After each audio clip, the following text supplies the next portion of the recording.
30 irakere søgte tidligere i dag tilflugt i Vor Frue Kirke i København. De 30 er blandt de 282 irakere, der i forgårs fik at vide, at de skal sendes tilbage til Irak, til trods for, at de har levet i Danmark i adskillige år. De 30 irakere har tænkt sig at blive i kirken, indtil deres sag bliver taget op igen.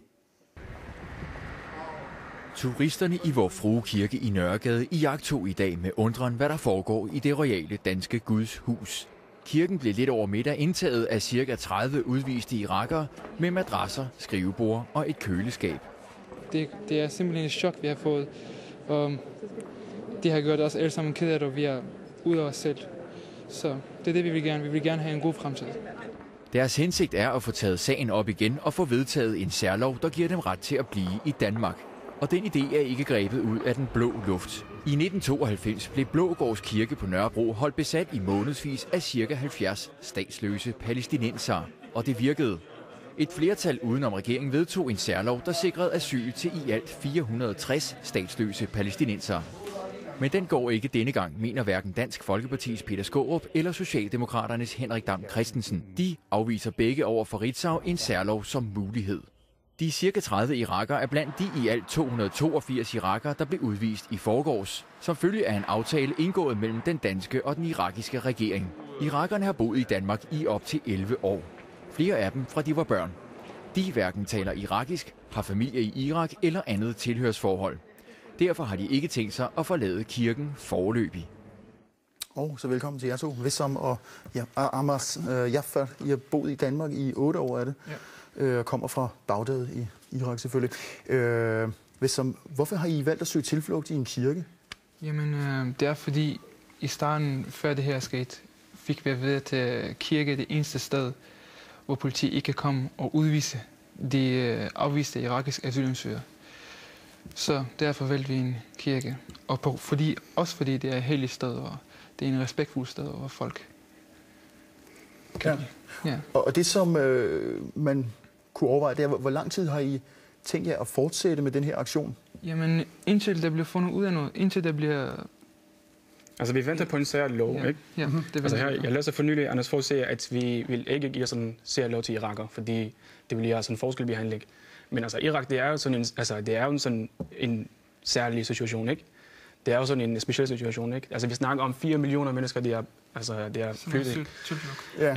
Men at vente på en særlov, når det er fra politisk hold besluttet, at I skal tvangshjemsendes, så kan man spørge sig selv, vil I gribe til, hvad kan man sige, andre metoder, fordi at søge tilflugt i en kirke er næppe nok til at skabe en politisk forandring? Altså, vi har ikke nogen særlige planer for det her, jo. Altså, det skete bare meget hurtigt. Ja, men, og så har vi prøvet at gå ind i kirken. Så det er en protest? Det er en protest, og vi skal ikke gribe nogle andre ting. Det skal ikke være nogen stor demonstration. Det skal ikke være en besættelse, som... Det skulle jeg også understrege. Det er ikke en besættelse. Nej. Det var simpelthen en opråb. Det er råb om hjælp. Men har I tænkt jer altså at forlade kirken i morgen eksempelvis? Det ved vi ikke endnu. Vi venter bare. Vi håber på det bedste. På den her særlov, som sagt. Ja. Okay. Altså danske myndigheder vurderer jo, at det er sikkert nok for irakere at komme tilbage til Irak. Altså Saddam Hussein, som jeres familie og mange andre irakere flygtede fra, er der jo selvfølgelig ikke længere, og både danske og britiske tropper er trukket ud af Irak, og der er den fornemmelse i Vesten i hvert fald, at det går fremad. Hvad siger du til det, Ammar? Altså, det ser jeg jo. Altså, men skal man tro på, at fordi irakiske udenrigsminister har lavet en aftale med P.S.D. Møller, at det er fred og ro i Irak? Nej, vil jeg sige selvfølgelig. Altså, det er stadig noget... Altså, vi har en valg, der kommer, og det har vist sig efter erfaring, altså det der erfaring er 6 år erfaring, at før og efter en valg, det bliver strøm af eksplosioner. Mm-hmm. Ja. Og hvis man ikke venter på en borgerkrig her de kommende dage, så er man virkelig heldig. Men de danske myndigheder... Ja, undskyld. Og det er med, at den 5. maj var der noget med, at UN... FN. Ja. Den nævnte...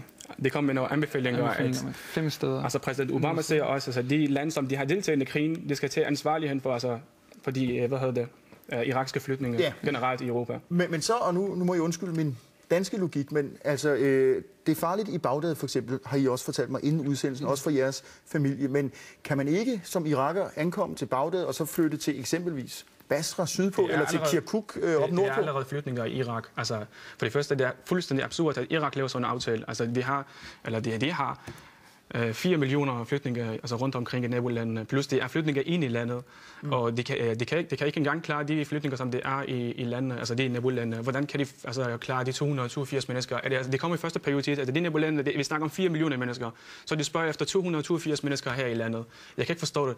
Og for det andet, altså Iraks udenrigsminister, det er ham, der har lavet aftalen. Altså, jeg kan ikke forstå, hvis vi har en integrationsminister i Irak, hvordan kan så en udenrigsminister kan lave sådan en aftale? Det er lidt uforståeligt for mig i hvert fald. Men de oplysninger, som vestlige myndigheder har, de danske, de svenske for eksempel, hvorfor skulle de ikke være meget, hvad kan man sige, pålidelige? Hvorfor stoler I mere på, hvad I hører fra Irak? Altså, vi hører fra forskellige medier. Altså, danske medier, de viser ikke, altså, i sidste 2-3 år, over hvordan situationen er. Vi har sådan lidt mere forstand på situationen, altså, en dansker gør. Altså, en almindelig dansker gør. Hvis man ser på en almindelig arabisk kanal, så kan man se langt flere uheldige ting. Vi taler om 1,5 millioner døde mennesker, ikke? Ja. Nu ved vi så ikke, det er selvfølgelig også en stor usikkerhed for jer, hvornår tvangshjemsendelsen bliver effektueret, hvis den bliver effektueret. I håber på en særlov. Ja. Hvis det nu er sådan, at I bliver sendt til Irak, hvad tror I så konkret, der vil ske med jer? Personligt har jeg ikke set Irak, siden jeg forlod, som jeg var 11-årig. Og som sagt, før det her udsendelse, har jeg sagt, at jeg er vokset op i det her land. Så jeg kender simpelthen intet. Men med hensyn til andre folk, der kommer fra Irak. Det er mere om sikkerhed, end man kender eller ej. Det er mere om, vi kan få et sikkert liv der. Vi kan få, altså arbejdsløshed, det er på top i Irak. Altså, det er eksplosioner, det er stadig, altså det kommer en valg, som, altså det er politisk uenighed der i Irak, som kan reflektere direkte til mennesker, og uskyldige mennesker kommer til dyr i hvert fald. Men kunne man sige, selvom man kan have stor sympati for jeres personlige situation, og sige, at det er synd for jer, fordi I er opvokset her og studeret, at det ikke er så meget de danske myndigheder, men altså jeres forældre, som I snart skulle være, hvad kan man sige, kritiske på, sure over, fordi de har siddet en dom overhørig. Altså, det kom ikke her for at tatovere os, vel? Det kom her, altså vi søgte for at få et sådan fredeligt liv her i Danmark. Og nu de vil sende os til dom igen, altså til død igen. Men det er simpelthen en dødsdom. Man forlader ikke ens land for sjovt. Vel? Det gør man ikke. Ja. Så det er virkelig noget livstruende. Og det som er også lidt pudsigt, altså danske politikere går rundt og praler, at altså, vi har lavet en aftale, og det lykkes for os, og det er bare godt, ikke? Og de reflekterer altid, at Sverige har gjort det samme aftale, men jeg kan ikke forstå, altså at Sverige har også til gengæld har givet 15.000 eller mere irakerne asyl, og det har Danmark ikke gjort. Langt flere opholdstilladelser til irakiske asylansøgere end Danmark her. Altså, de prøver at sammenligne tingene på en dårlig måde. Altså, de må hellere kigge på de positive sider i en sag. Vi må se og høre, om der er nogen lydhørhed for det, I siger. Wasim og Amar Jaffer, tak fordi I kom. Så